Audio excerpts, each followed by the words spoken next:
Ito yung transition framework, okay? Paano nga ba talaga yung tamang transition? Okay, ito yung framework na ginamit ko sa team ko at sa mga tinitrain ko pa. Okay. So, stage 1, identity shift. Ay, matawag na naman. Identity shift. From employee mindset to partner mindset. Okay, hindi na trabaho lang to, okay, kundi kung paano ko mapapalago yung negosyo nila. Okay? Ganun dapat ang iniisip mo. Kunwari, paano kaya magbi-bring pa yung ginagawa ko ng more clients sa kliyente ko? Ganun ang iisipin mo. Paano ko kaya mas pagagandahin yung appearance niya sa social media? Example, kami, social media, din kami, manager din kami. Paano namin gagawin na mas dumami yung nila, engagement nila? Okay? Paano namin magagawa na mas mapanood ng audience nila yung video? Mga ganun. Paano tataas yung yung click-through rate, yung mga ganyan, example. Okay? Paano click yung yung mismong link, example. Okay, kailangan ganoon na siya mag-isip kasi partner na ang mindset niya. Yun na yung identity mo, hindi ka lang empleyado. Okay? Next is stage 2, skill tracking or stacking, skill stacking. Hindi mo kailangan ng napakaraming skill. Kailangan mo lang, okay? Number 1, napaka-importante na ito, you are good communicator or you have a good communication. Marunong ka lang ng Google Workspace kasi yun yung mga bagay na usually talagang ginagamit. Anong Google? Google.com. Hindi, Google Drive, Google Slide, Google Sheets. Ano pa bang Google? Slides, okay, YouTube. Okay, lahat ng Google. Dapat alam mo yung mga basic na yan. Okay, mga project tools siguro, yung iba ginagawa namin, I started using Google Sheets for tracking projects.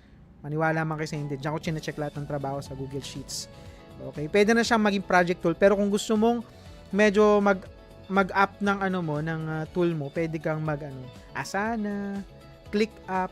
Okay, yun yung mga pwede mong gamitin.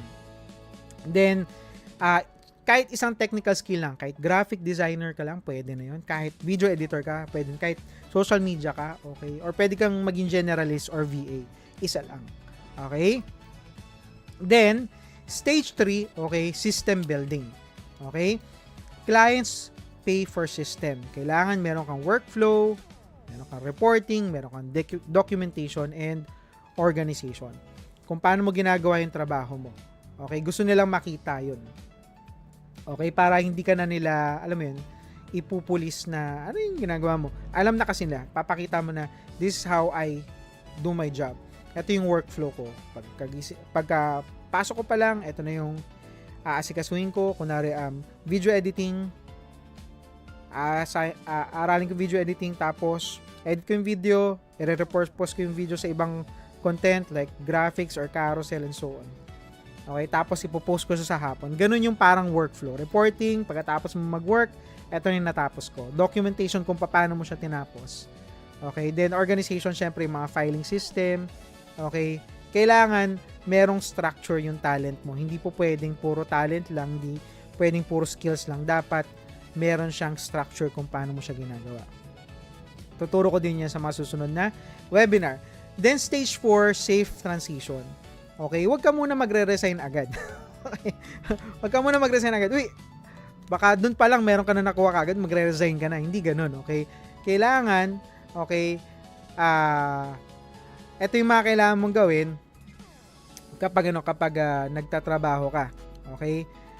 Ay una, tawag dito.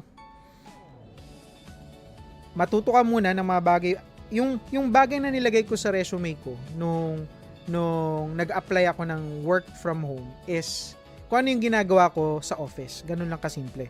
Hindi mo naman kailangan na experience directly na nag-work from home ka.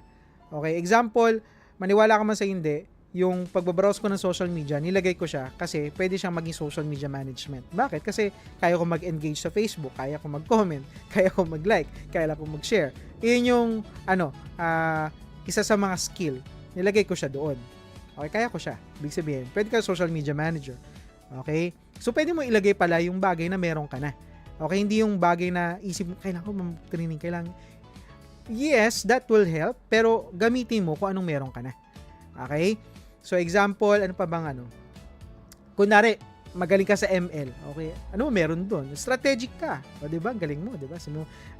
I love teamwork. O teamwork. Kasi syempre, sa ML kailangan may teamwork. Parang ganun.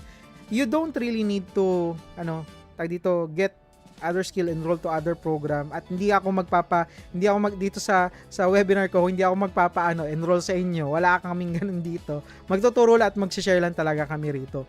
Okay? So, if you want to enroll to other courses, go ahead. Okay? Pero nandito kami para sabihin na you already have the skill, the talent, the experience. Okay? Use it wisely. Okay? Marami pa. 'Di ba? Isipin mo, o kung nagba-basketball ka, o kaya kung nasa running era ka, ganyan, o 'di ba? Endurance. Ibig sabihin, may mga bagay-bagay na pwede kang ilagay na agad sa resume mo. Okay, that could help you to be employed. Okay? So work from home is not freedom. Work from home is responsibility. Okay? Ito yung responsibility na bumubuo ng buhay mo. Okay? So hindi lang siya freedom, is not only freedom, it is a responsibility. Okay? Kasi syempre, dapat kapag nag-work from home ka, isa sa mga naging siguro, hindi ko lang alam kung na-encounter namin, kailangan kasi meron kang routine. Hindi po pwedeng dahil work from home ka, tanghali ka nagigising, tanghali ka matutulog, kasi yung health mo naman magsasuffer. Kaya kailangan maging responsible ka din. Hindi porke, yes, may freedom sa work from home, magtatrabaho ka nang nasa labas ka, nang wala kang reliable internet connection, nang wala kang reliable na equipment. Okay, kunwari may nakita kami, work from home sa nasa beach daw siya. Yan, nagwo-work siya, ganyan. Ang tanong, nakapag-deliver kaya siya ng job? Baka pinost niya lang sa Facebook, pero one day lang yun, kinabukasan wala na siya trabaho kasi hindi siya nakapag-deliver ng work niya. Okay, so be responsible to deliver yung task mo. By the way, by means of working from home last 2020 something, okay, yung client ko dinala ako sa Dubai. Yan, wow. So, first abroad ko yun. Sinagot ng kliyente ko yung expenses ko. Sabi ko, wow. So, it's another thing na pwede mo ma-experience while working from home. Pwede kang invite ng kliyente mo kapag may mga ganong event. Okay? Tapos, yan, yung isa sa mga kliyente ko rin this year or last year pala, bumisita sa Pilipinas. So, they came from Australia. Okay, nakita nyo kaninang picture. So, mamimit nyo rin sila personally. Ayan. So, ang saya lang, parang lumalawak yung mundo mo na hindi lang pala, yung katrabaho mong bad influence. Joke lang. Katrabaho mong bad influence. Joke lang. Pero, alam mo yan, you are learning from different races of people and you are also contributing to their growth. Ang sarap lang ng ganun. Okay? So, pakita ko sa inyo mamaya siguro yung mga testimony ng mga clients ko. Okay, bago ko mag-end para makita nyo kung gaano sila kasaya sa pangalan ko na Happy. Joke lang. Pero they are really happy with my service.